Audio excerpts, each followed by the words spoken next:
by far, I would say. And we're doing tremendous things. Our country is doing very well. You saw the numbers that got released today, yesterday. Deficits cut way, way, way back at levels that nobody's ever seen before, setting records.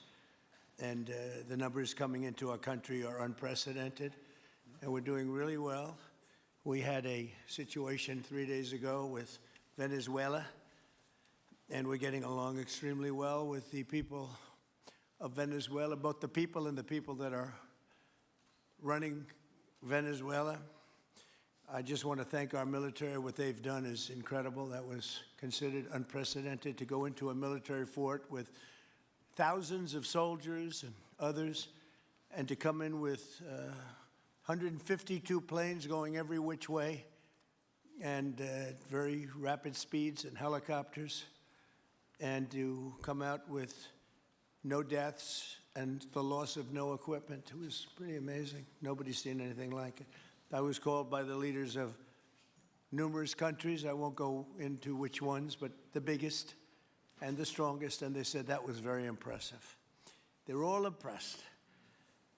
But today I'm delighted to welcome almost 24 of the biggest and most respected oil and gas executives in the world to the White House. It's an honor to be with them. We have many others that were not able to get in. I said if we had a ballroom, we'd have over 1,000 people. Everybody wanted. I never knew your industry was that big. I never knew you had that many people in your industry. But here we are. And in fact, if you look, come to think of it, well, I got to look at this myself.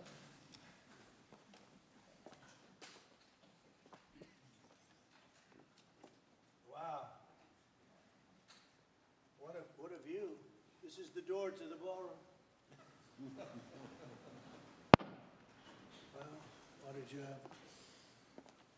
Unusual time to look, but I figure we might as well do it. If the fake news would like to go back and take a look, you can, but you'll see a very big foundation that's moving. We're ahead of schedule in the ballroom and under budget. It's going to be, I don't think there'll be anything like it in the world, actually. I think it'll be the best. We went from, this is, as you know, our biggest room, which would seat 100 for dinner, maybe, if you're lucky, if you're nice and tight. And the ballroom will seat many. And it'll also take care of the inauguration with bulletproof glass, drone-proof ceilings, and everything else, unfortunately, that today you need. So we're going to discuss how these great American companies can help rapidly rebuild Venezuela's dilapidated oil industry and bring millions of barrels of oil production to benefit the United States, the people of Venezuela, and the entire world. And yesterday, the number is 30 million barrels. I can't even, is that a correct number? 30 million barrels. You hear that, Peter? Of oil was given to us by Venezuela. That's a lot of oil. It's about $4 billion worth, and it's on its way to the United States right now. And we want to thank Venezuela for that.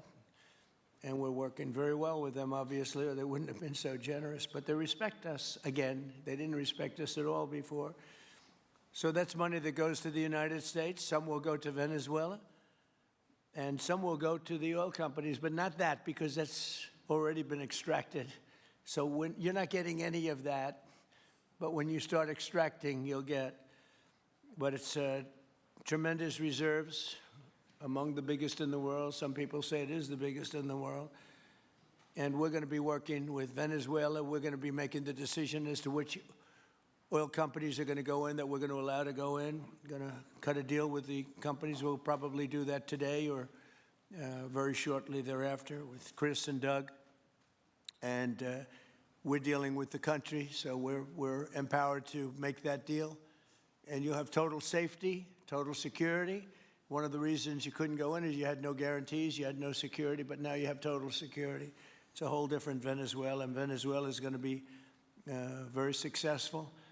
And the people of the United States are going to be big beneficiaries, because we're going to be extracting, numbers of, in terms of oil, like, few people have ever seen, actually.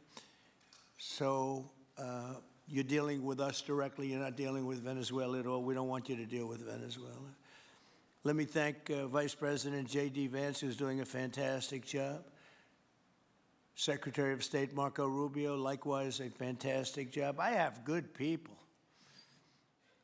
I like them better than my first group. But we had a great, despite that, we had a great first term. We had some great people there, too, by the way. But we had a great first term. We had the greatest economy in the history of our country in the first term, but this is blowing it away. And you haven't seen anything yet. Everyone's been shocked by the numbers, 5.4% GDP. And that's despite the fact that we were badly hurt by the Democrat shutdown, of which they'd like to see if they could shut it down again. Secretary of the Interior, Doug Burgum, who's fantastic. Secretary of Energy, Chris Wright, recommended by Doug as being the greatest oil man anywhere in the world, because I wanted Doug for that job, energy, and Doug said, no, sir, there's a man named Chris Wright. I said, who the hell is Chris Wright? He said he's the most talented oil man anywhere in the world. I doubt you can get him, because typically oil men make a lot of money, and women. They make a lot of money, but Chris came. You took one of the greatest salary cuts probably in history, Chris, right? But he's a fantastic person, loves our country, and many other important members of this team. And I want to thank them for their efforts. As you know, last week, the United States Armed Forces performed one of the most spectacular military operations in American history, apprehending the outlaw dictator Nicolas Maduro for his crimes against the United States, crimes for which he has now been indicted and is in federal court awaiting trial. And he killed many people, millions of people, actually, and allowed jails, prisons, mental institutions, insane asylums, drug dealers, drug addicts to pour into our country totally unchecked because of Sleepy Joe Biden's policy of open borders, the stupidest thing I've ever seen. We're getting them all out. The departure of Maduro makes it possible an incredible future for both nations, Venezuela and the United States, in which we will more closely integrate the economies of two major energy powers in the Western Hemisphere. Energy coming out of Venezuela was very small. One of the things the United States gets out of this will be even lower energy prices. We have people now getting gasoline for $1.99, $1.96, $1.95, $1.92 yesterday, somebody. And it used to be $3.50, $4, $5 a gallon. Think of that, $1.99. Decades ago, the United States built Venezuela's oil industry at tremendous expense with American skill, technology, know-how, and dollars.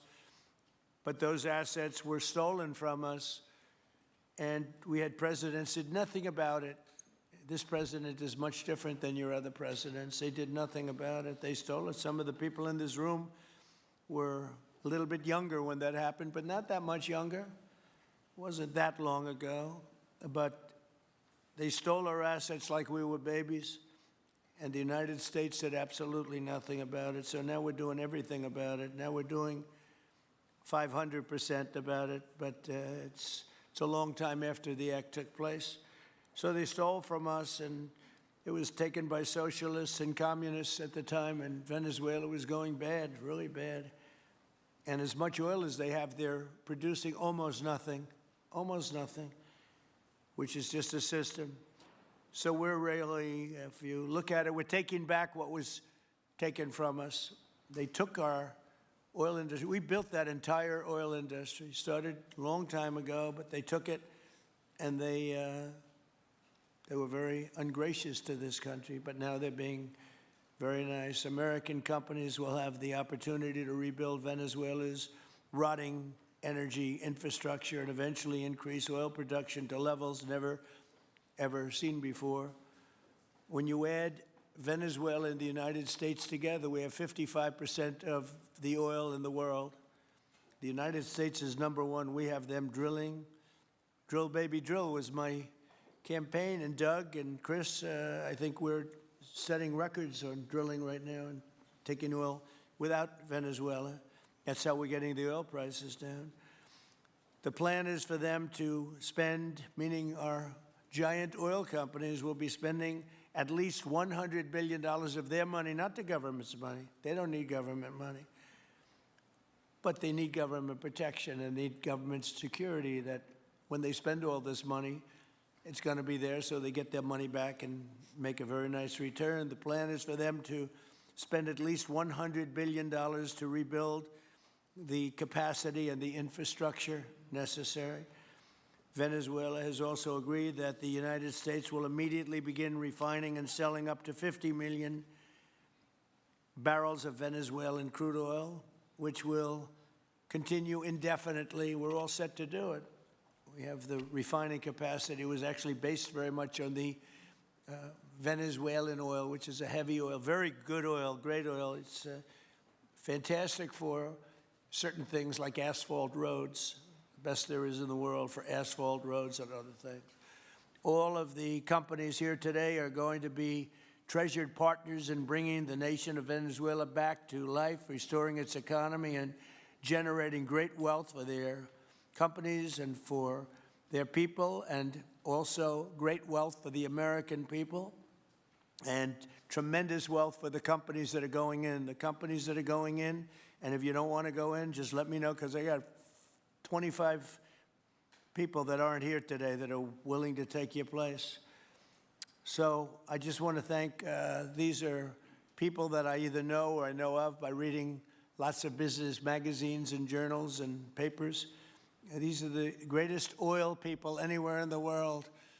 Harold Hamm, I see, is here. Harold, you know, there's a story about Harold Hamm that he can look at a piece of land, put a straw into the land, and oil pours out. Is that true about you? Whereas some of you guys have to invest hundreds of millions of dollars to find that oil. So we can't let that story be true. But they say Harold puts a straw into the land and oil comes gushing out.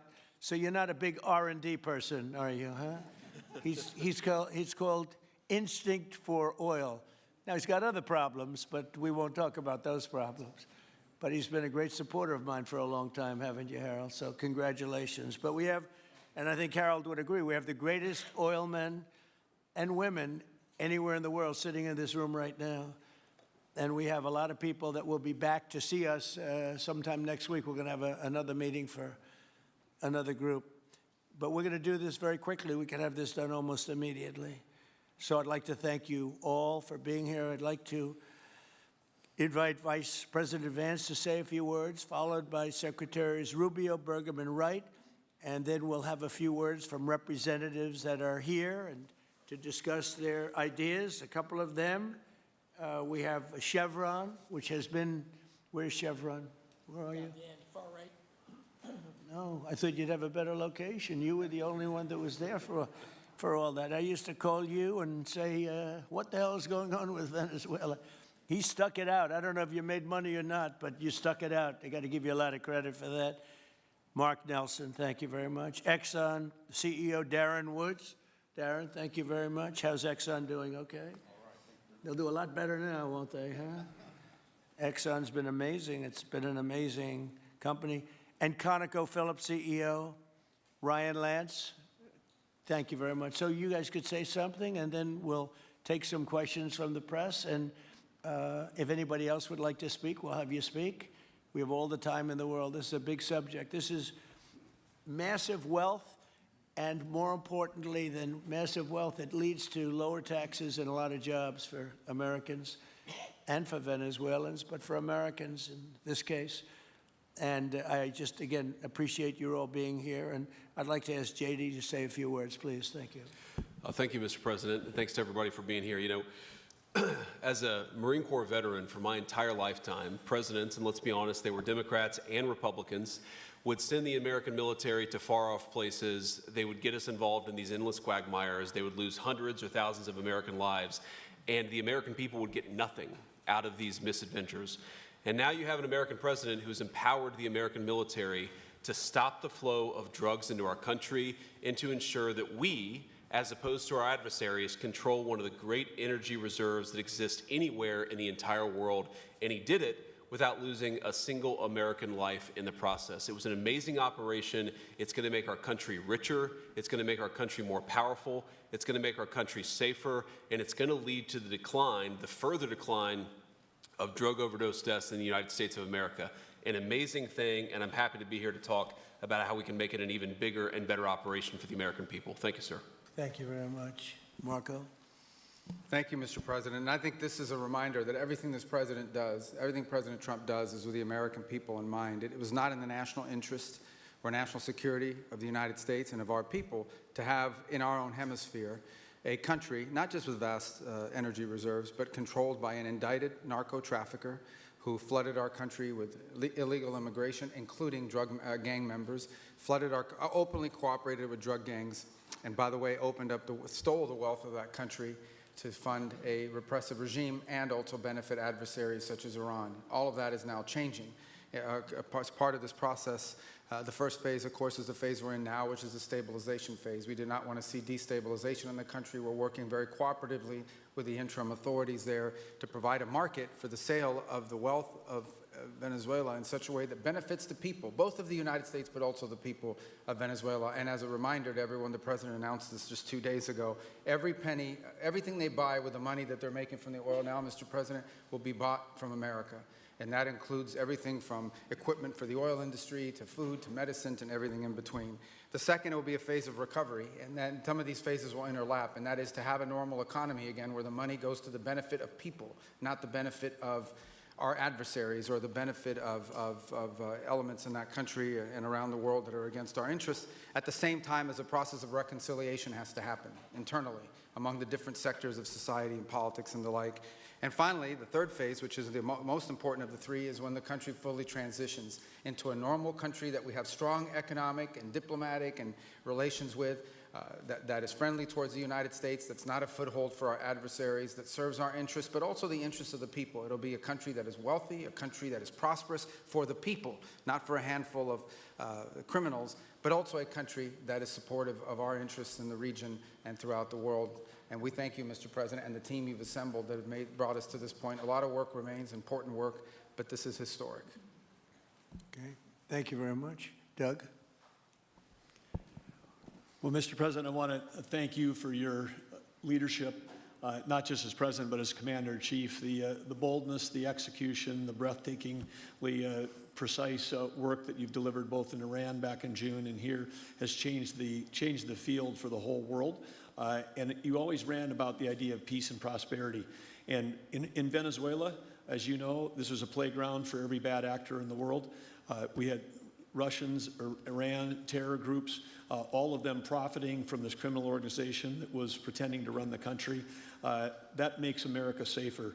You've secured the border, we're stopping the flow of drugs, and now with the normalization of relationships on an economic basis, it's going to mean tremendously for the prosperity of the American people. So I just want to say again, congratulations to you and to the entire leadership team. It's been an amazing, historic week on the scale of things that we haven't seen perhaps for 125 years in terms of the U.S. Exerting its influence over Latin America in a way that's going to make a change for generations. And on behalf of all the oil executives that are here today, Chris and I want to say thank you to all of you. It's your technology, your innovation that has put America in the place where today we are the most energy dominant country in the world.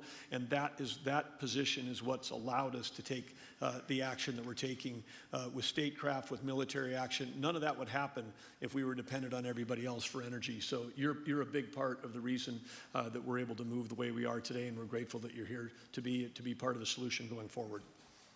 Thank you, Doug, and you are doing a fantastic job, and we appreciate it. Everybody appreciates it. They know who's doing well. Chris Wright? Thank you, Mr. President. Yeah, what we've seen in the last week is leadership matters and credibility matters. Venezuelan oil has been sanctioned for many years, and the oil just flew, those sanctions were not enforced. That oil just floated out to trafficked by bad actors of the world. The resources weren't gone to a central place.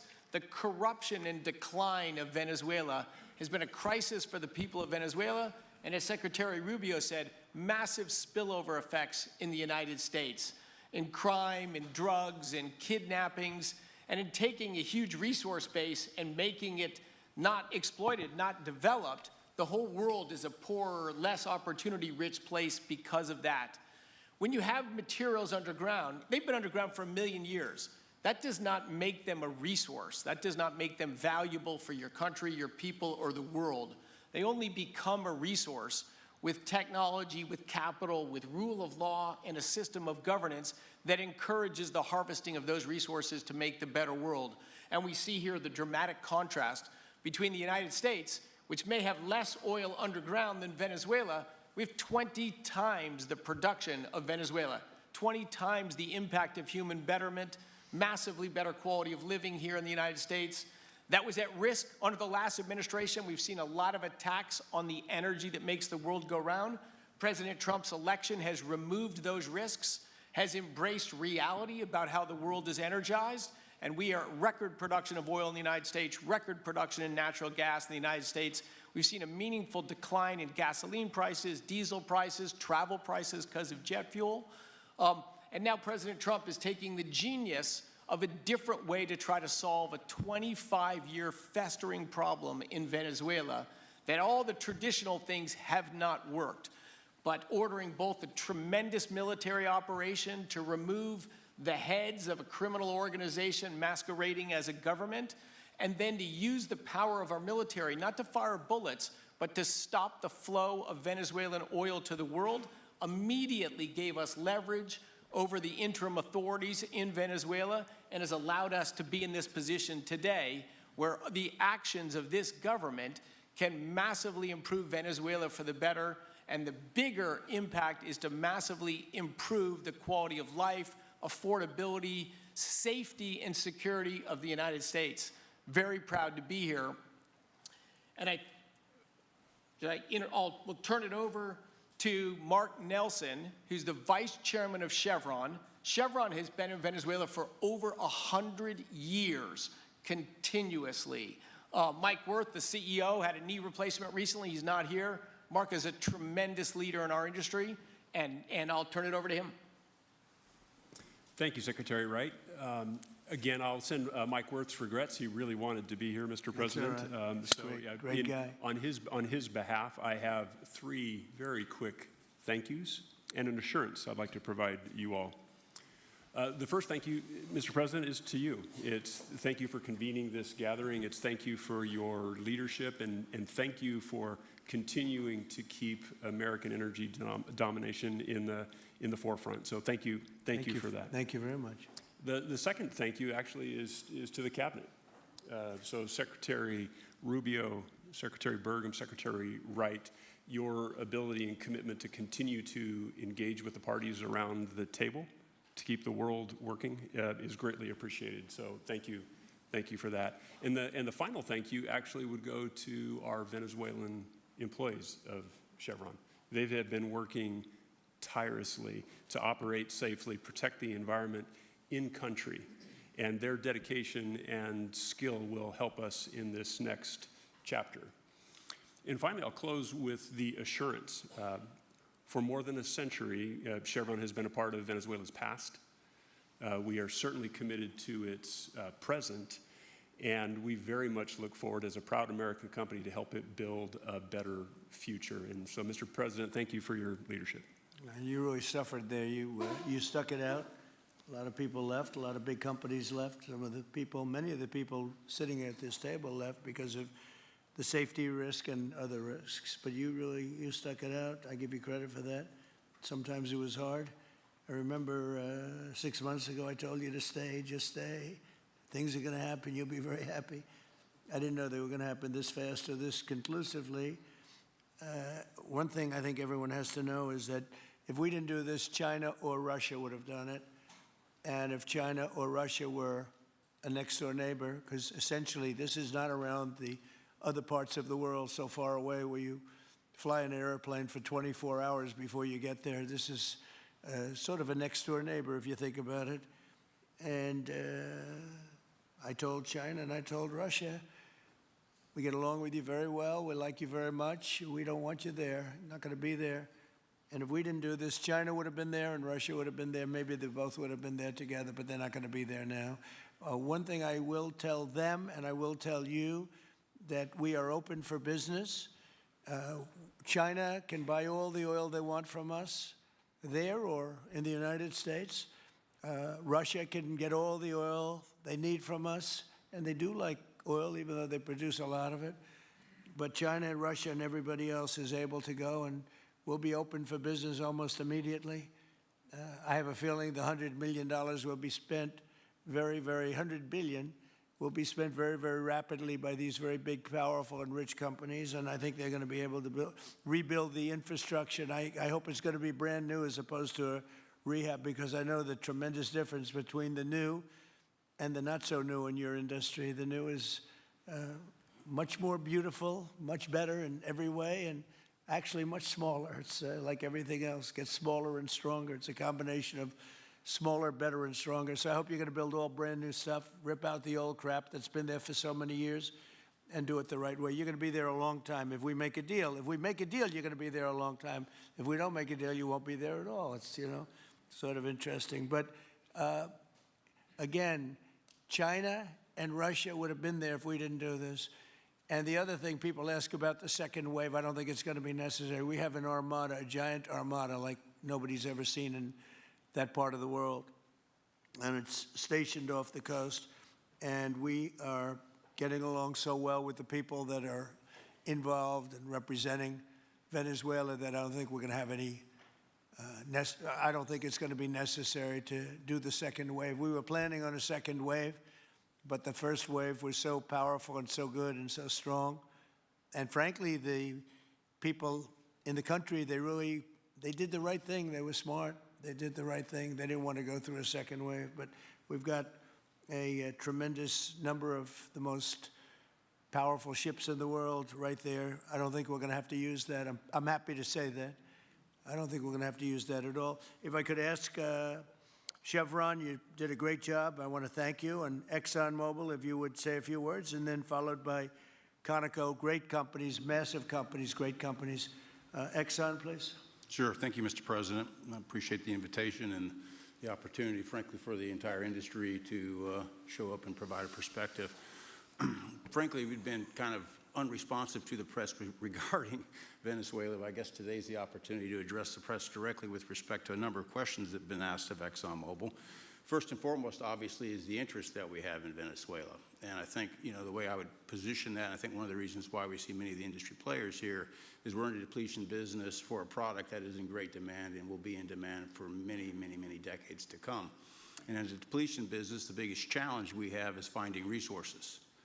There's an opportunity in Venezuela with all the resources there is we don't have that challenge of finding, we have the challenge of developing those resources. So I think it's in the best interest of these companies and frankly society as a whole for the industry to be interested in understanding what the opportunity here represents. I'll just share a philosophy that ExxonMobil has when we enter countries, because we do business all around the world in a number of different regimes. We take a very long-term perspective. The investments that we make span decades and decades, so we do not go into any opportunity with a short-term mindset. And there's a value proposition that we have to meet. It has to be a win-win-win proposition. Obviously, it has to be a win for the company and our shareholders and to generate a return for the investments that we make. It has to be a win for the government. The resources are an important source of revenue that help support the people of the places that we do business. And it has to be a win for the people. We have to be wanted there and to be a good neighbor. And those three things ensure a stable, long-term platform for the large investments that we make for the long term. With respect to Venezuela in particular, we have a very long history in Venezuela. In fact, we first got into Venezuela back in the 1940s. We've had our assets seized there twice.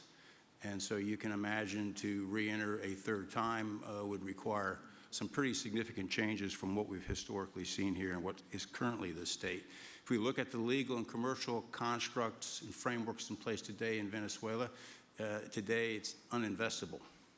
And so significant changes have to be made to those commercial frameworks, the legal system. There has to be durable investment protections, and there has to be a change to the hydrocarbon laws in the country.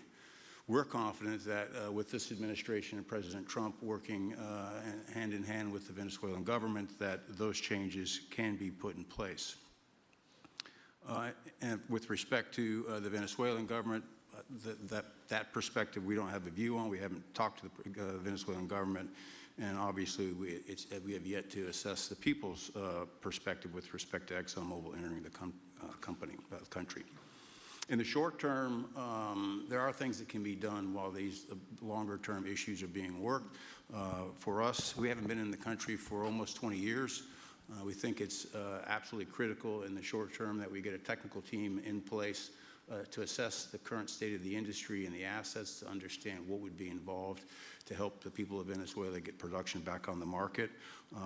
With the invitation of the Venezuelan government and with appropriate security guarantees, we are ready to put a team on the ground there. We also have a integrated set of capabilities from production to refining to trading, and I think we can be of assistance to getting the Venezuelan crude to market and realizing a market price to help, again, with the financial situation in Venezuela. So those are my short-term perspective that I have. I'd say maybe close with a thank you, Mr. President, for the work that you've done to secure not only the national security, but the energy security of the region. And then thank you, Secretary Rubio, Secretary Wright, Secretary Burgum, for your leadership in this matter. Thank you. How long would it take you, Darren, as Exxon if we make a deal, how long would it take you to get in there and get started? Well, the first step, this technical team, as I talked with Secretary Wright earlier this week, we started from the beginning to put the team together so that if and when it was needed, we could hit the ground almost immediately. So we can hit the ground within the next couple of weeks, start the assessment, and then from there we need to understand. That's what we want. We want speed and quality. Yeah, that's what we want. Thank you, Darren. And Conoco, Ryan. Thank you, Mr. President. Appreciate the opportunity to be here too, and you've assembled a great team. And our congratulations as well for removing one of the terrible people in the world and bringing them to justice. It was quite amazing. I think you've given hope to the people of Venezuela again, which I think is quite remarkable. And we've been on the other end of that despot regime a long time. Our assets were expropriated. I had a little bit more hair when that happened. And, you know, I think we're the largest non-sovereign credit holder in Venezuela today.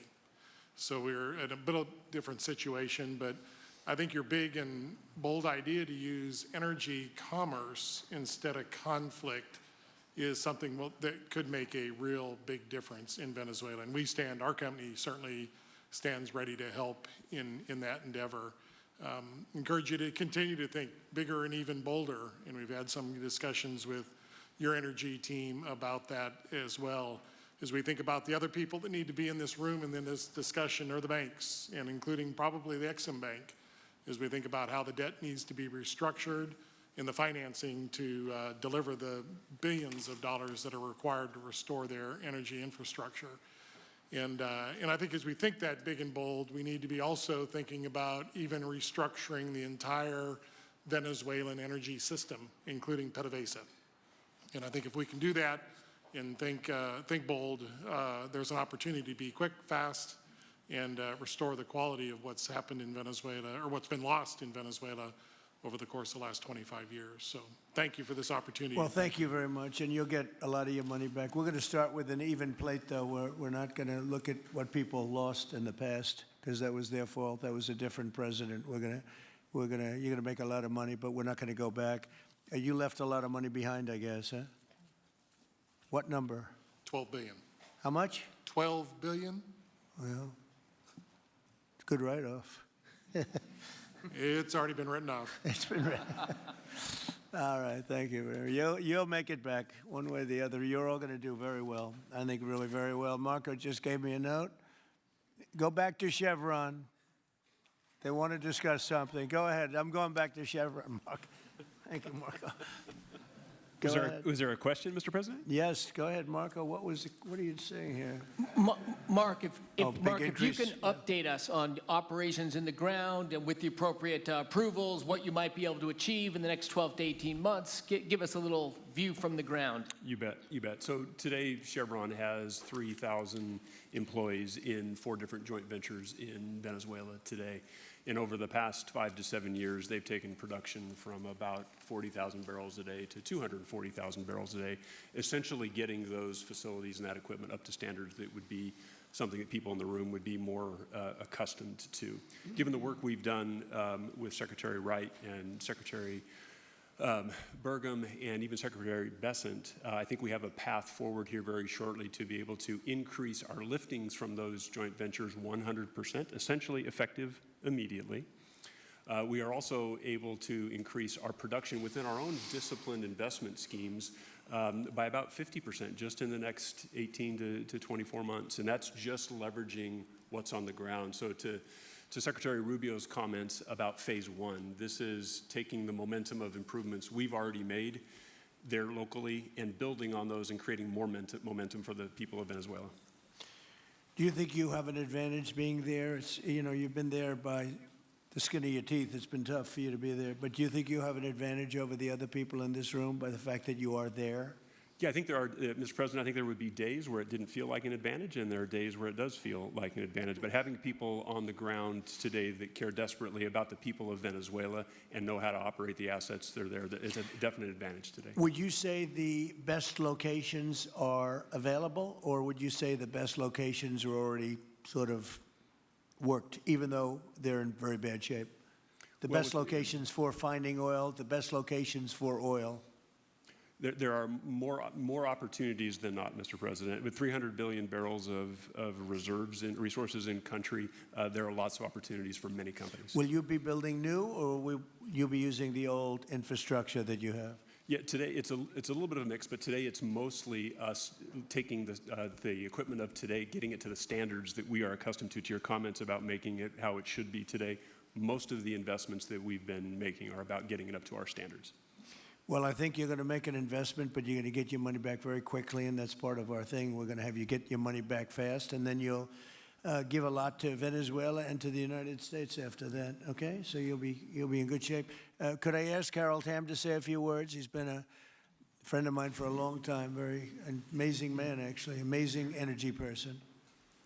Well, thank you, Mr. President. It's good to be here with so many dignified people. And this effort particularly, and thank you for your effort for what you've done here, taking this despot out of that area. And the world dealt with him way too long. Certainly, our industry knows that this is a real jewel that can be developed for the people of Venezuela, and also benefit the world. And like Secretary Wright said, it has not been done. That's not been done in the past, and they had a good chance at it. Brought someone in that totally took it down, as everybody knows here, and that was Chavez, and we know what happened to him finally. But that ruined the industry in Venezuela, and all of us know how that happened, ended very well, very, very wrongly. So anyway, we're glad to see what's happened here, and look forward for the opportunity for a lot of people in this room, but also for America and the country itself. Are you going to be involved in going in? Because, he's in North Dakota, and he's in Oklahoma, and some incredible places. It's a little bit different, but there's no doubt about you won't have to worry about the straw too much here. You can just go at it. Are you going to be one of the participants? Well, certainly, I'm an oil finder, like you said. Barry Spitzer, told that story. The coach. And he's kind of exaggerated a little bit. It doesn't come out quite that easily usually. But anyway, great story. I love it.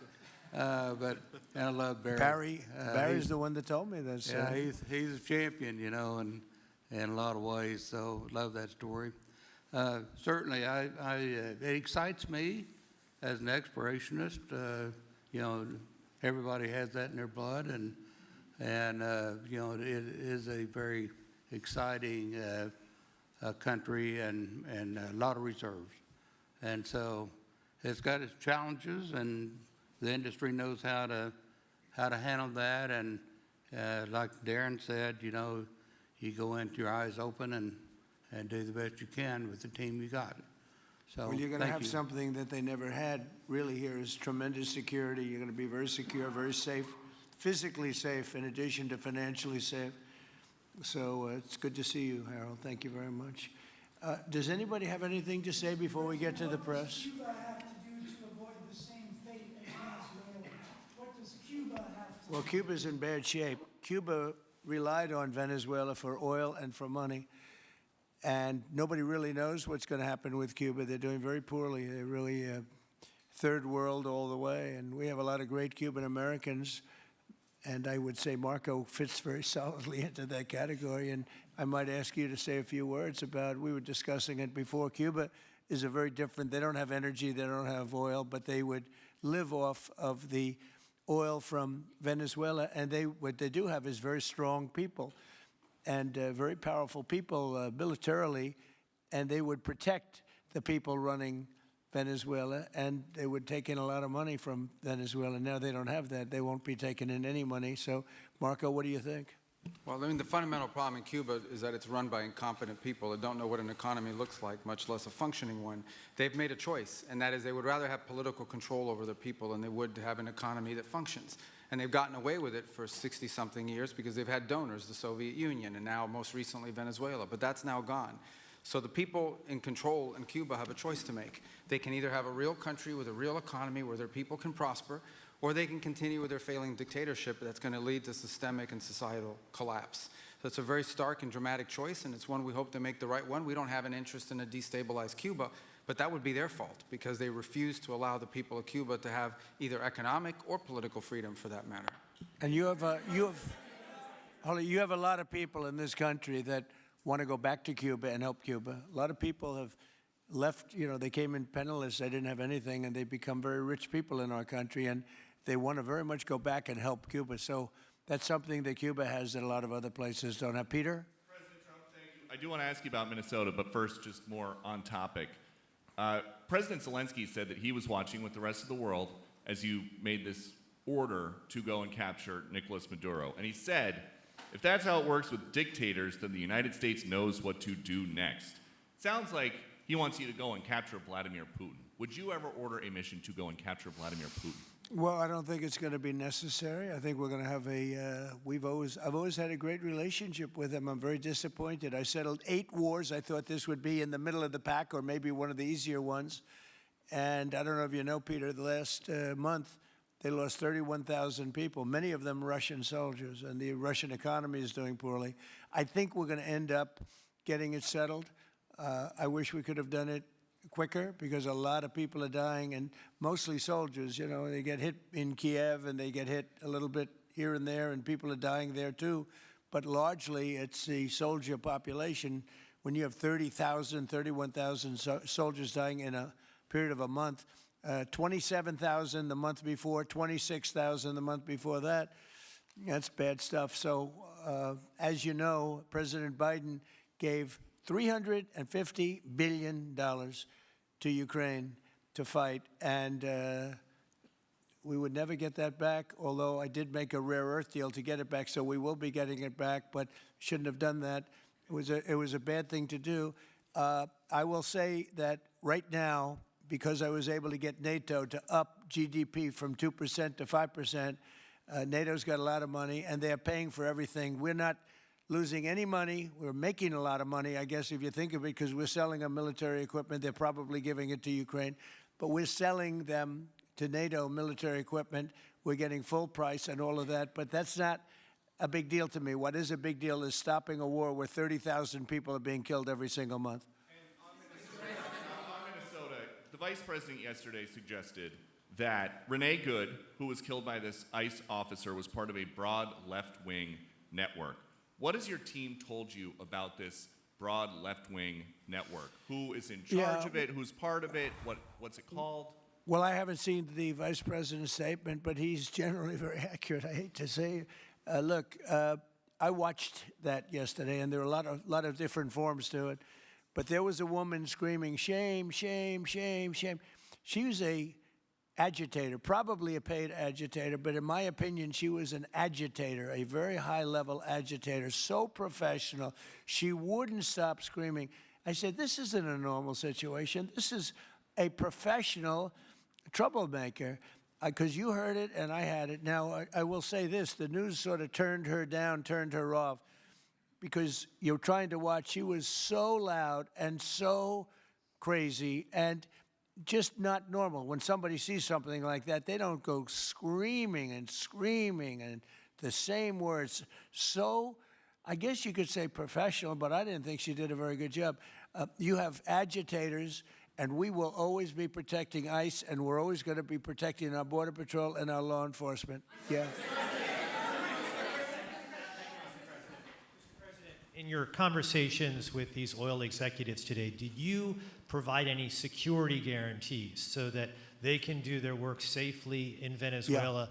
Yeah. And separately, Mr. President, they will have those guarantees, yes. And separately, Mr. President, I'm curious in terms of the future of Venezuela. Do you see Venezuela, now led by Delcy Rodriguez, as an ally of the U.S.? Is that the way that you view that country well, right now? Well, right now they seem to be an ally, and I think it'll continue to be an ally, and we don't want to have Russia there. We don't want to have China there.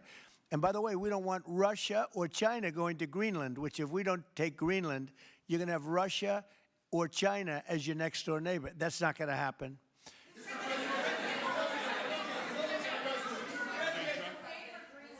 The white...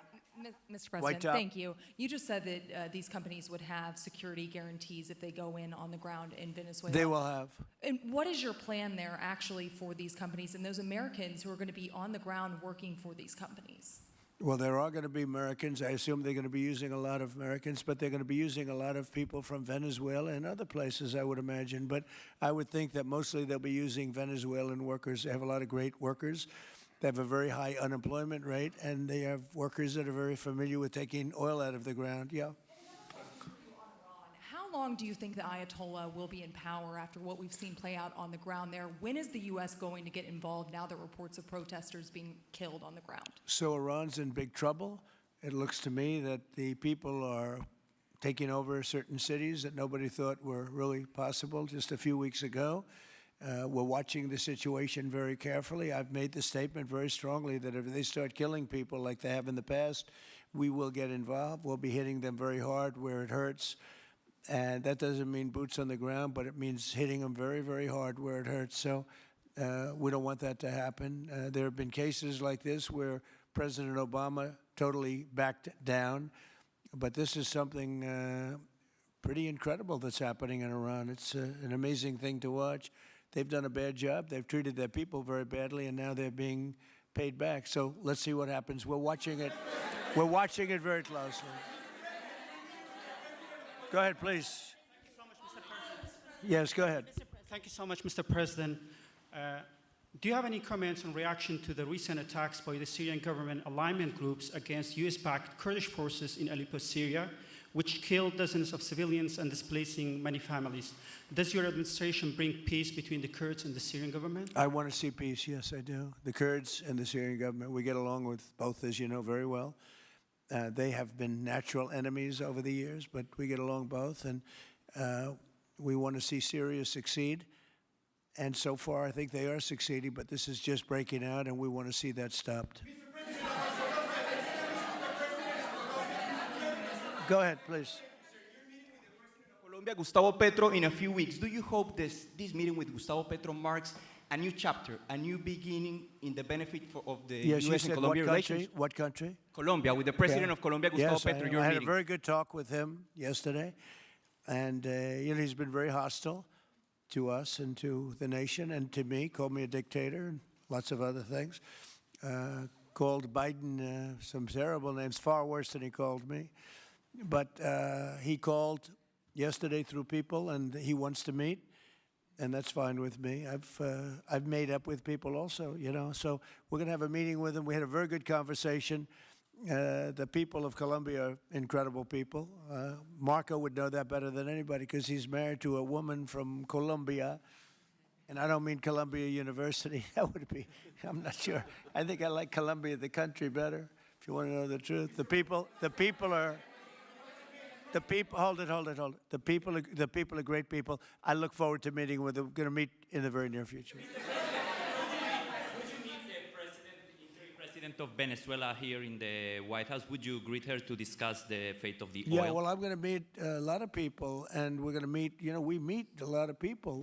When you end 8 wars, you get to know a lot of people, and I think it's very important. As an example, we have over $18 trillion, think of it, $18 trillion coming into our country. A lot of that's coming in from foreign countries like Saudi Arabia and Qatar and UAE and others.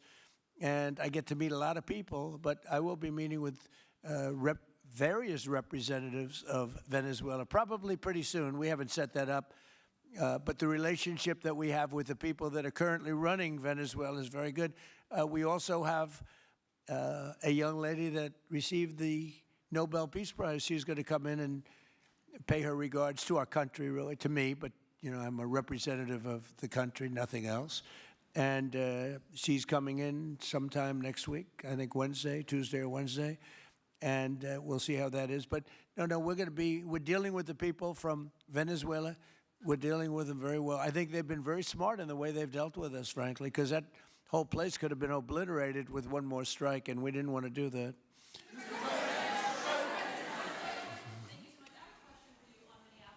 Venezuela and your meeting with Machado next week, if she gives you her Nobel Peace Prize, will that change your view about her running that country?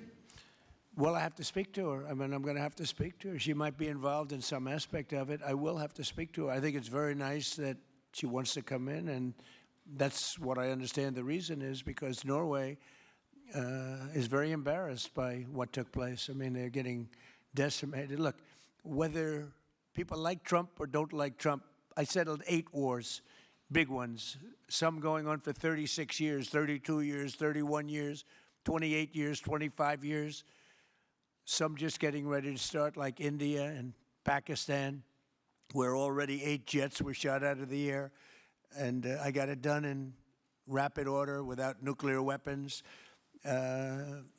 I can't think of anybody in history that should get the Nobel Prize more than me, and I don't want to be bragging, but nobody else settled wars. Obama got the Nobel Prize. He had no idea why. He still has no idea. He walks around and he says, I got the Nobel Prize. Why did he get a Nobel Prize? He got it almost immediately upon attaining office, and he didn't do anything, and he was a bad president.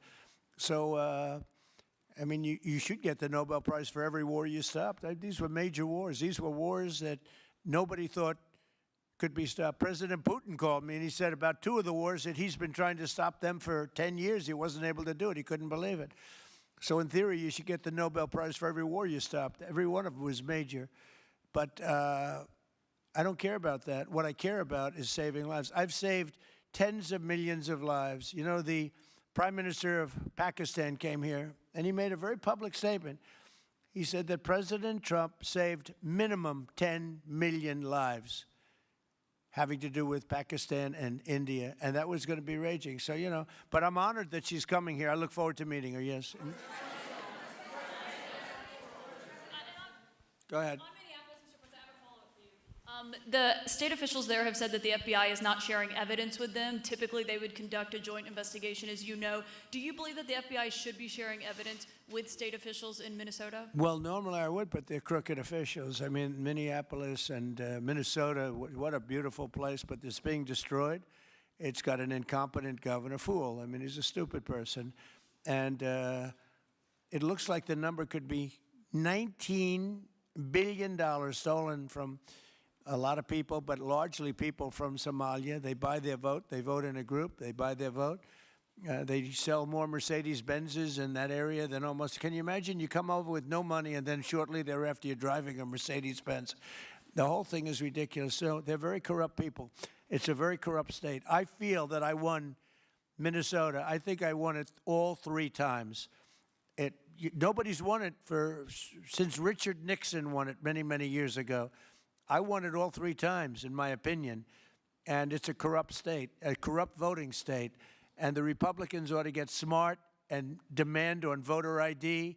They ought to demand maybe same-day voting and all of the other things that you have to have a safe election. But I won Minnesota 3 times, and I didn't get credit for it. I did so well in that state every time. The people were crying every time after. That's a crooked state. California is a crooked state. Many crooked states. We have a very, very dishonest voting system. The last time I won, 24, the one that just took place, I won because it was too big to rig. You couldn't rig it. It was too big. But I won the state of Minnesota. It's a corrupt voting system with an incompetent governor, a very incompetent governor.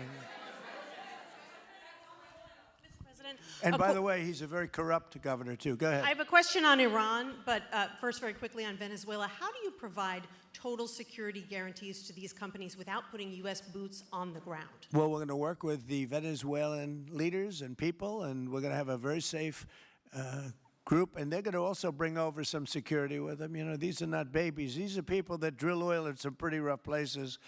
I could say a couple of those places make Venezuela look like a picnic. These people around the table, these are tough people. They go into areas that you wouldn't want to go. They go into areas that if they invited me, I'd say, no thanks, I'll see you back in Palm Beach.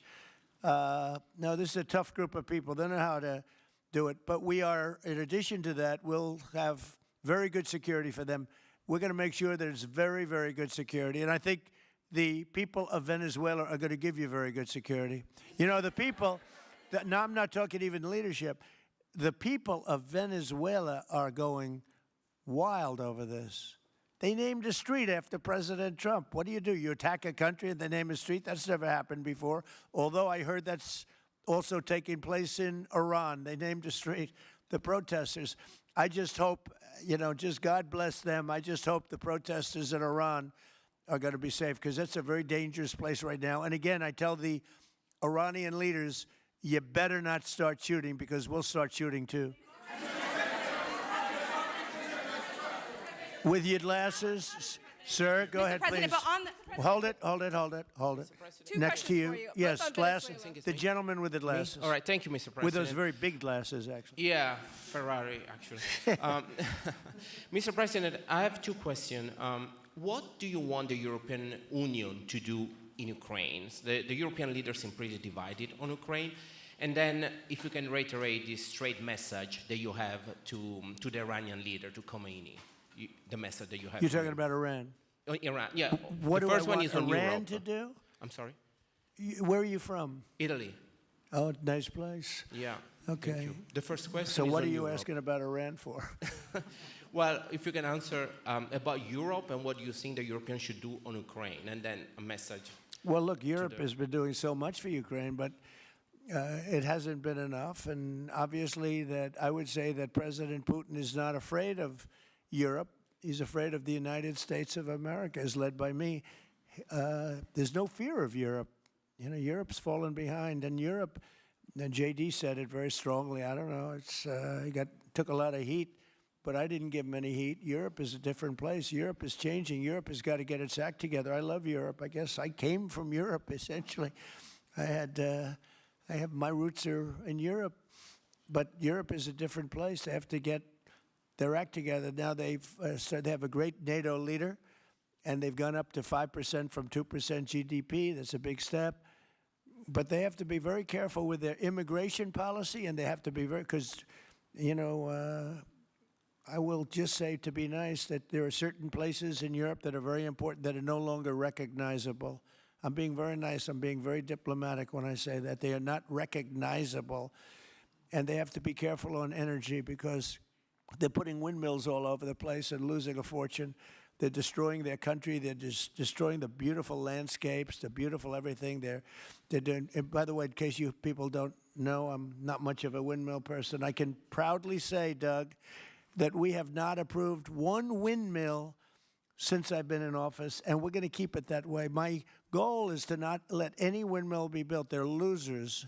They lose money. They destroy your landscape. They kill your birds. They're all made in China. And all you have to do is, you know, just about all of the windmills are made in China, the structures. All you have to do is say to China, how many windmill areas do you have in China? So far, they're not able to find any.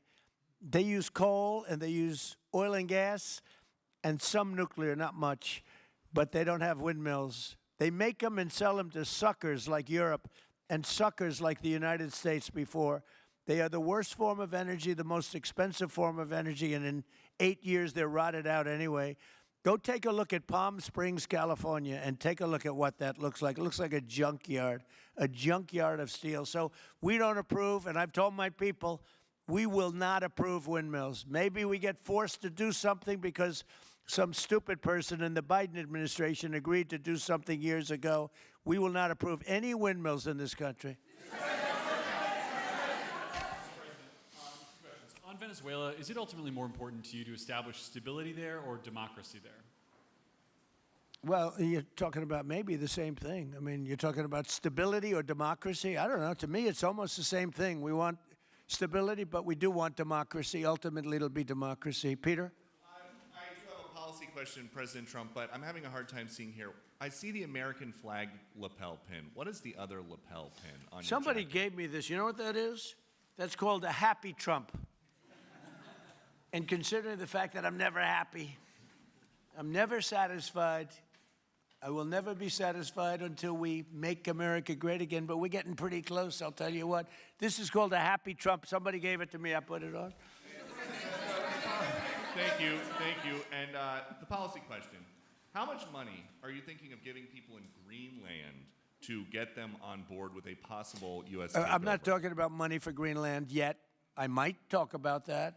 But right now, we are going to do something on Greenland, whether they like it or not, because if we don't do it, Russia or China will take over Greenland, and we're not going to have Russia or China as a neighbor, okay?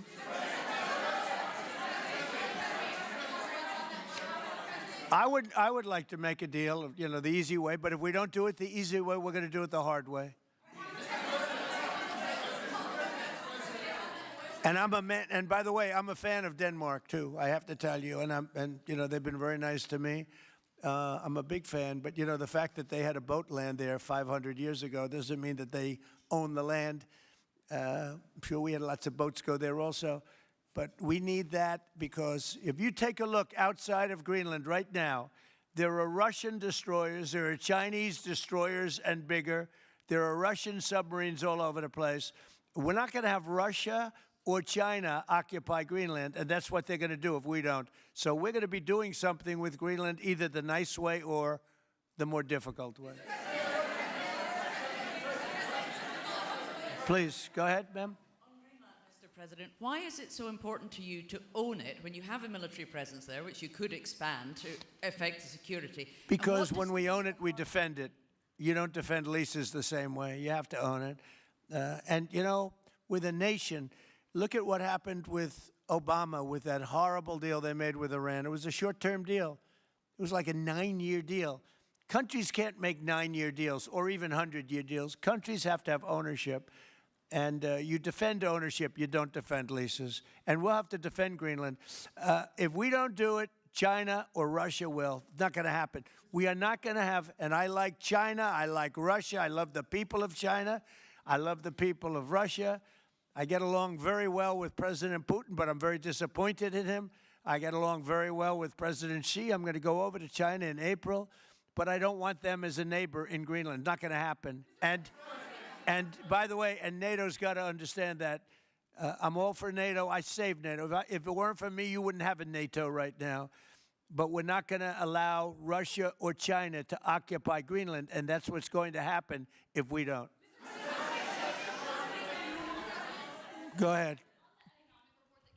Mr. President, one, can you respond to that? And two, Yeah, it was an amazing report. The most amazing thing is government jobs are way down, and yet the unemployment or the employment numbers are very good. We've gotten rid of tremendous numbers of federal government jobs. Nobody's ever seen anything like it. And yet the employment numbers are very good. They're really getting better. But now we have all those people to work in the private sector for a lot more money. I think that's one of the very big things. The other thing is at 5.4%. And remember, this is after we had a shutdown. And that shutdown had an impact because the concept of the shutdown even though it's before, people knew we were going to be shutting down. A lot of bad things happened. And by the way, on January 30th, you may have another shutdown. We'll see what happens. But I think the numbers, Caitlin, were really amazing. Look, to think about 5.4%, nobody thought that. They thought it was going to be 2%. And you know what it is? It's tariffs. And it's also November 5th. We had a great election, a great election. Our country was dead 1.5 years ago, and now we have the hottest country anywhere in the world. And I hope you guys were impressed. 5.4%, and we haven't even really transitioned yet. There's no reason it can't be much, much higher than that. Yeah.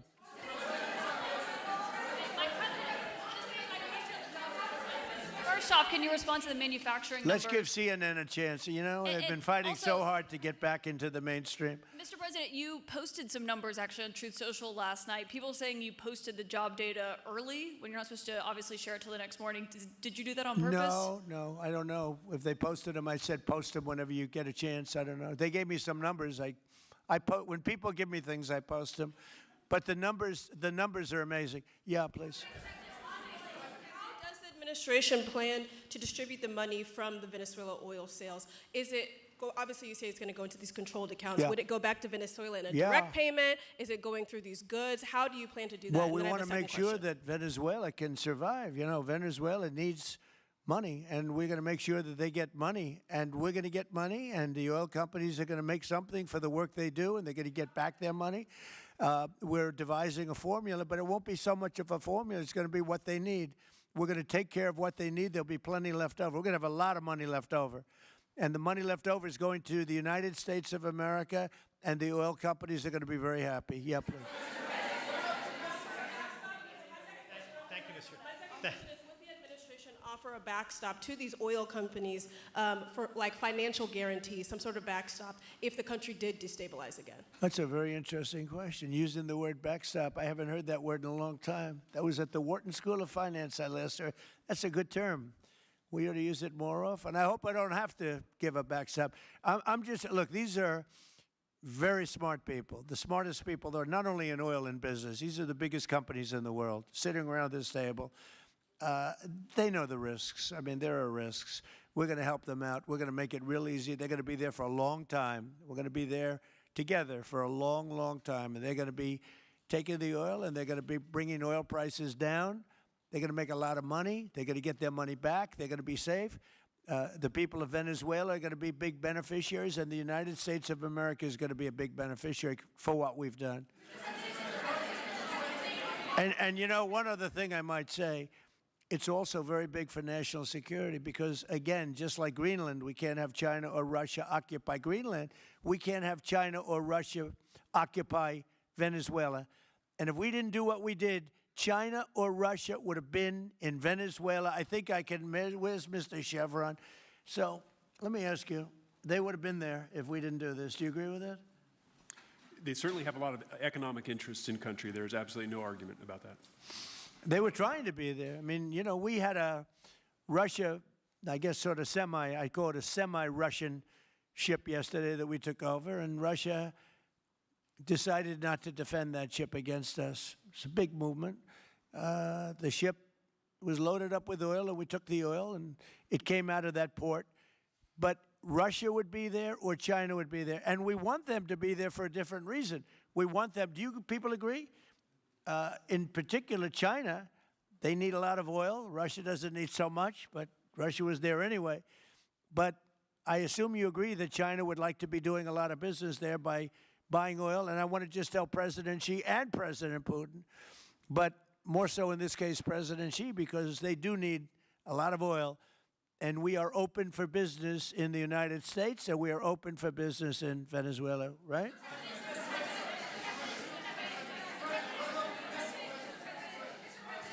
Go ahead, sure. Mr. President, You know, what is your I could take questions from these people all day long. You know, they're sitting here, and generally, they're very rich, very powerful, but nobody gives a damn about them. It's a sad thing. You have all that money, all that power, and look at all these crazy questions. We could do this all day long and they wouldn't be satisfied. I have a question on today's meeting, Mr. President. We'll take a few more, I have a though. question on today's meeting, Mr. President. Do you have, let me ask you more importantly, do you have any questions from the biggest? Yeah, sure. Hold it. Do you have any questions for the biggest people on earth, the biggest business people, the biggest companies anywhere on earth? Do you have any questions for these people?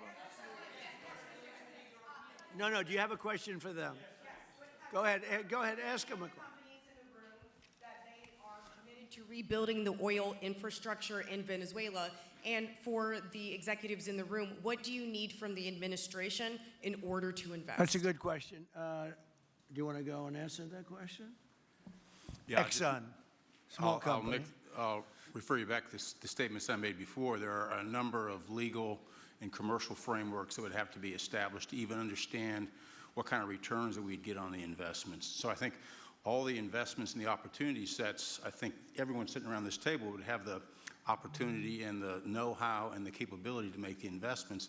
The questions will ultimately be how durable are the protections from a financial standpoint, what do the returns look like, what are the commercial arrangements, the legal frameworks, all those things have to be put in place in order to make a decision to understand what your return would be over the next several decades that these $1 billion investments would be made on. You know, could I do this? Because we have, again, the biggest people on the planet Earth around this table, biggest companies in the world. I'd like to just ask them to introduce themselves. We'll start from this end and go around to here. And if you have anything to quickly say, we can do that. But you want to just start right over here? These two guys, we'll leave them out because they're with us. Please. Thank you, President Trump. John Addison at VTOL. We're here to ensure that you are going to be able to move all of this oil all around the world at the best price possible so that the influence that you have over the Venezuelans will ensure that you get what you want. Thank you. Thank you. Good point. Thank you, Mr. President. Brian Sheffield of Formentera. My grandfather, Hugh Sheffield, was president of ARCO, Venezuela. Right. Thank you for what you did. Do you like what we're doing? There's a lot of shale there, a lot of upside. He would be very happy looking down. He'd be very proud of you right now, right? Yes, sir. Good. Thank you. Mr. President, Luis Rodriguez. I'm probably the only Venezuelan American sitting on around this table. I want to personally thank you for the courage of your actions over the last couple of weeks. I think I speak, and I speak of Venezuela in general in saying there's optimism. You've brought optimism to the table, and if the conditions are met, the opportunity is absolutely immense. I agree with that. That's true. Thank you. Well said, too. It's immense. This is a tremendous opportunity. Thank you.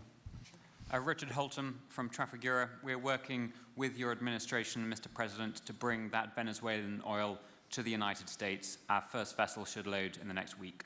Great. Good job. Thank you. I think the reason that most of us are here and thinking about the future is because we trust you initially to set this program up that will work and guarantee that this can be done. And there's a huge investment that needs to be done. We've all agreed on that. And certainly we need time to see that through. So thank you for what you've done. Thank you very much. Thank you. Mr. President, I'm Lane Riggs, CEO of Valero Energy, and we're one of those companies that refineries in the U.S. are uniquely configured to run Venezuelan oil, and we're more than happy as this opportunity expands for us to further invest in our refineries to produce more of it. And you're very much set up for the heavy oil, right? Yes, sir. That's great. That's great. We're ready for it. Thank you, Mr. President. Thank you for having us here. Thank you. And thank you for opening the door to a better Venezuela. We are a Spanish company, but we are fully committed to invest here in the States. We have invested over the last 15 years, $21 billion in the American oil and gas industry, in Pennsylvania, in the Gulf of America, in Texas, and in Alaska with the discovery of Pica that is going to have the first oil this quarter and is going to change, is going to reverse the declining history of that great state of Alaska. We are in Venezuela, Mr. President, with our partners of Eni we produce the gas that guarantees the stability of a half of the grid power in Venezuela. So we are committed with this stability, and on top of that, we are on the ground, we have people, we have facilities, we have technical capabilities, and I take your point, Mr. President. We are ready to invest more in Venezuela. Today, we are producing 45,000 barrels a day gross of oil, and we are ready to multiply by 3 this figure in coming 2-3 years, investing hard in the country, following your recommendation, if you allow us, of course, and in the framework, commercial and legal framework that could allow this growth. So thank you, Mr. President. Thank you. Great job you've done. Thank you. Mr. President, thank you for having me. Matt Sheehy, I'm with Tallgrass Energy. We are an infrastructure business, so whether it's oil, gas, CO2, we move that around. So most of my customers are sitting around the table, and happy to lend our expertise to what's going on in Venezuela to support the people. And obviously infrastructure is going to be critical to see it repaired. Thank you. Thank you. Mr. President, thank you. An honor to be here. Marianne Mannon, Marathon Petroleum. We are one of the largest U.S. refiners. On behalf of the men and women of Marathon Petroleum and of our industry, thank you and the administration for what you're doing for U.S. energy independence. We have the ability and the capability of our assets to process Venezuelan crude, and the people of Marathon Petroleum stand ready to do so. Do we need more refineries in our country? In the U.S., probably Yes. not. We have sufficient capacity. It's amazing. A lot of it was approved during my first term. We were getting you approvals that nobody could have gotten in Louisiana and other places, and they got built.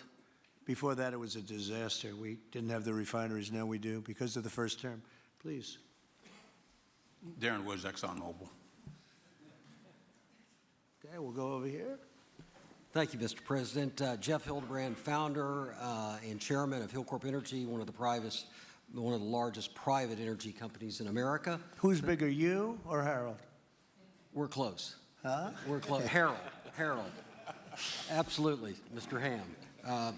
But thank you for your great, tremendous leadership in protecting the interests in the Western Hemisphere.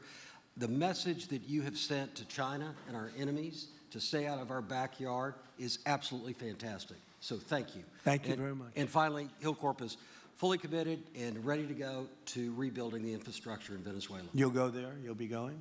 Yes. Good. That's good. You'll be very happy. Thank you very much. Thank you, Mr. President. Jeff Miller, CEO of Halliburton Company. We are the largest American oilfield services company. We're the second largest in the world. Been in business over 100 years. Started operations in Venezuela in 1938. Long time in Venezuela. I personally lived there for 4 years and raised my kids there. So quite familiar with Venezuela, and just couldn't express gratitude more so for the opportunity to return to Venezuela under the stability that I know that this team and your team are able to deliver. And so When did you leave? Huh? When did you leave Venezuela? As a company, we left under the sanctions in 2019. So we had intended to stay, and then when the sanctions went into place, we were required to leave. But very much interested in returning. Have 600 Venezuelans with Halliburton today, all around the world. Look forward to putting them back to work. Great job. Great Thank job. you. You'll be back. Please. Mr. President, I'm Alex Cranberg. My company, Aspect Energy, is one of the leading American international wildcatters. We've found significant fields in Central and Are you South. a wildcatter? I'm a wildcatter. That's pretty cool, I'll tell you. I would have been a wildcatter too if I was in. And you've been successfully wildcatting. We've found significant fields in Central and South America, in the Middle East, and in Europe. We're a leading That's oil great. producer in Hungary. But probably the most pertinent example is what a wildcatter does is take on risk and try to reduce it. And then other people come in and put more capital in later. So we're kind of kickstarters in the oil industry. We went into Kurdistan very early on, back when Right. people told us it wasn't safe and we shouldn't do it. We found a big field there, and it ultimately has got to be developed along with one of my colleagues here to be one of the big leading fields in Kurdistan. We think that Venezuela has a tremendous amount of opportunity. If you look at the reinvestment required, the investment required, people are talking about hundreds of billions of dollars. But if you put that in perspective, that's 1 million barrels a day for 15 years is $220 billion net cash flow. So what we really need to do is to be able to kickstart production and then reinvest and have the confidence to reinvest. And what you're doing by putting the United States in control of the cash flow coming out of the country, it gives companies like ours the confidence to say we can kickstart this production and then reinvest and reinvest. In Hungary, we've invested $1 billion in changing the trajectory of Hungarian oil production. We were only able to do that not because we could write a $1 billion check, we're a smaller company, but because we reinvest all the cash flow back into new production. Good. Mark Good Nelson, job. Mark Nelson with Chevron again. Thank you, Mr. President. I'm Claudio Scalzi, and ICO, Italy. We started working in Venezuela in 1980. We have a lot of oil, but now just the gas is flowing because it's not under sanction. And as my colleague from Repsol said, we cover more than about 50% of the electricity in the country. So that is essential to avoid any kind of problem, social problem. We own about 4 billion barrels of reserves, so a huge amount in the Orinoco Belt and in central Venezuela. We have now in the country 500 people, most Venezuelan, and we are ready to invest. Clearly, we are ready to invest. We thank you for the big efforts and the efficiency of your action, and we are here. And we are here to work together with the U.S. We are also a big investor in the U.S. So I know that. We thank you again, and we are there. And we are also ready to join with American companies in our assets to develop and go faster with good investors and good know-how from the U.S. company. Yeah. Thank you. You've done a great job. Thank you very much. Mr. President, Ross Perot, good to see you again. I'm chairman of Hillwood and HKN Energy. Been in the energy business 45 years, and we have been working with your team quite a bit. We have been in Kurdistan now for 19 years, along with Alex, and built a very good business. But now with your team, we're looking in Syria, we're now in Libya, and so we are very excited to look at Venezuela with you and your group, and look forward to continuing to build this great industry. Thank you very much. Thank you. Mr. President, thank you for having us here today. Wael Salwan from Shell. Of course, we have a huge presence here in the U.S., in the Gulf, as well as in Pennsylvania with the petrochemical facility, which I think we had the opportunity to host you at, as well as being one of the largest LNG off-takers of American LNG. We have been in Venezuela for a very long time. We actually drilled in 1914 the first well that discovered oil in Venezuela, and on the back of which the entire energy industry was established in Venezuela. When we left in the 1970s because of nationalization, we had 1 million barrels per day of production. But we have kept boots on the ground in Venezuela all this time, and we now have a few $1 billion worth of opportunities to invest in, subject to OFAC approval. So we are ready to go and looking forward to the investments in support of the Venezuelan people. That's great. Thank you very much. Thank you, Mr. President. Ben Marshall, the America's CEO for Vitol. Alongside Trafigura, we're very thankful to have worked with the government and the Venezuelans to be able to bring the crude oil to market at a market price as quickly as we can to help stabilize the country. Thank you. Thank you. Brian Lance, ConocoPhillips. I'll defer to my colleagues.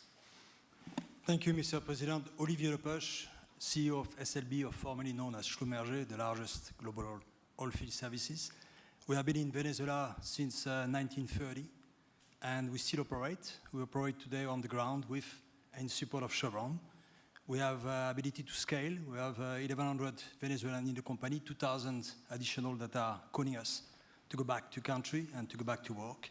We're able to mobilize in the last 18 months 2 rigs and deliver 50 wells with success.